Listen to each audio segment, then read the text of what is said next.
Just tell me when. You're on right now. Okay. Hello there, Fellowship of the Rider. Harvey here.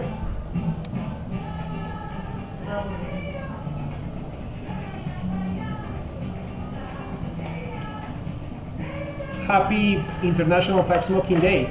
Today is a very special day. We are here in South Korea. And if you remember, I'm gonna let my pipe down. If you remember, it was 1 year ago that I posted my very first video in my YouTube channel. And I am fortunate enough to be in the company of the same person that I actually had the chance to shot the video the first time 1 year ago. So here's with me my pipe buddy Kevin, and we're enjoying a pipe in a coffee shop. Our wives are right there, waiting outside. They don't like the smoke. And let me introduce you Kevin, and let's know a little bit more about him. All right. Thank you, Harvey. And it's great to be here on the International Pipe Smoking Day with you. Okay, Kevin, tell us a little bit about yourself. How did you come into the hobby of pipe smoking? I started smoking a pipe when I was about 19 years old.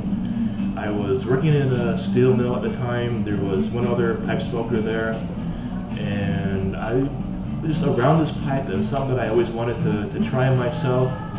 I bought my first pipe. It was a Dr. Gabot, and I had it for probably 3 months before I actually put any tobacco in it, because I didn't want to be a smoker. I just loved it so much, and I wanted to, so I'd be like driving around with this unlit pipe. Now, tell us, what are you smoking, and what kind of pipe is that one? Okay, this is one of my newest pipes. I bought it on my recent trip back home. Let me get closer, okay. It's a Giacomo. I just fell in love with the grain and the shape. Let me do a macro shot here so you can get the grain. There we go.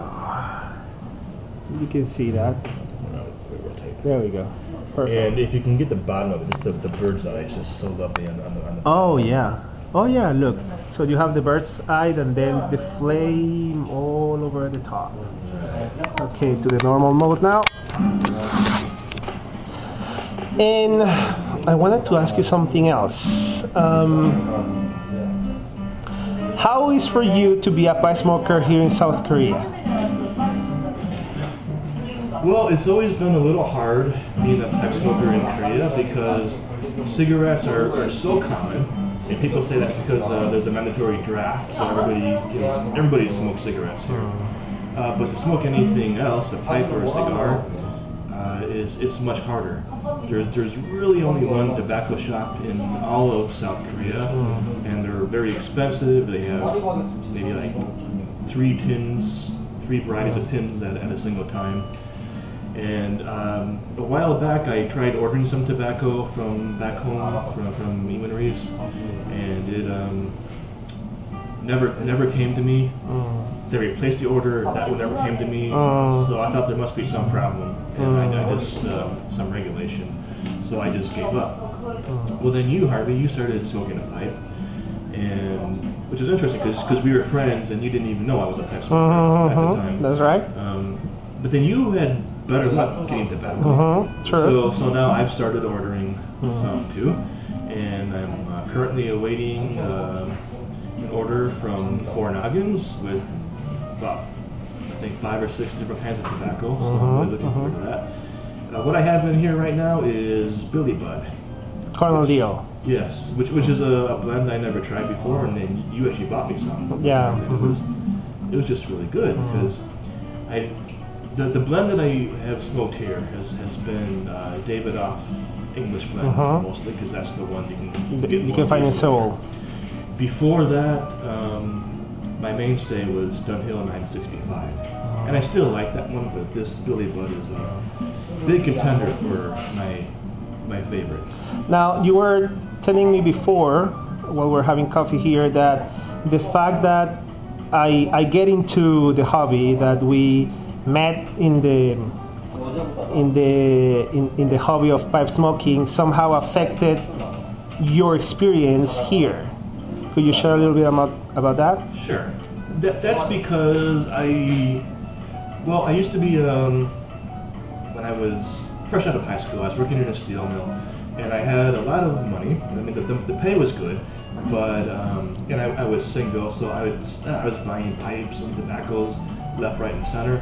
But then when I quit that job and went back to college, I couldn't afford anymore, so I just kept the pipes I had.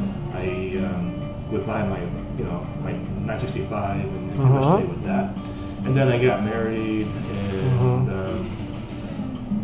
from there I just sort of stayed with my same pipe collection and the same tobacco. And then you come along and you are.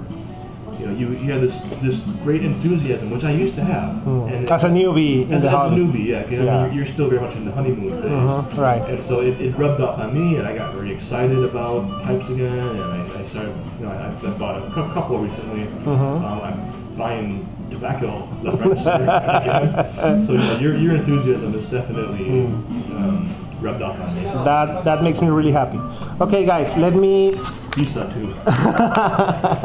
Let me show you a couple of things. We have this first. Since it's a very special day, that's where I'm having the video in color. Otherwise, it will be my usual black and white. But since I'm going to show you some pipes, and since Kevin mentioned the problems that he had with Grease, my order came through. I had to pay some taxes. Unfortunately, I had to pay about $45 on taxes. But my pipes came, so I could replace the church warden that my dog destroyed, basically. Wish I brought you back, by the way. Yeah, right. He actually is the one who brought me that one. Kevin is from Chicago, and I'm smoking for the first time my very first Savinelli. It smokes like a dream. I love this one, and I'm smoking, of course, from Grease, Blue Star Blue tobacco. Kind of like it's my first time, and I will make a proper review later on. Okay, the other two pipes that I got was the second one from Nordic to match the one that actually Kevin brought. And is this, I don't know what shape would you put this one. I have no idea what would that be. Actually, it's similar to that one, actually. Yeah, actually. Almost a brandy or an apple. That's true. I love. My experience with the other Nordin that Kevin brought me was marvelous, to say the least. So I'm really excited to have another Nordin. And this set,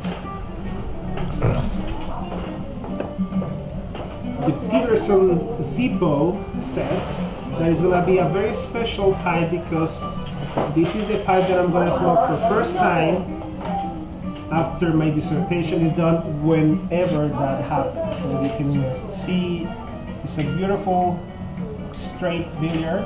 The lighting's not very good for this. Perhaps I could just take it out. Better. Right. It has the Zippo marking here in the band. I didn't notice that before. Yeah. It's a fishtail, long as I like when I have to work in the computer, so the smoke's not gonna be in my eyes. And it comes with a nice Zippo lighter with a pipe insert. Oh, wow. So you can actually light your pipe properly. Wow. So I'm not gonna use neither this one, until I make my defense. So these come to the box and stay there for a couple of months, hopefully.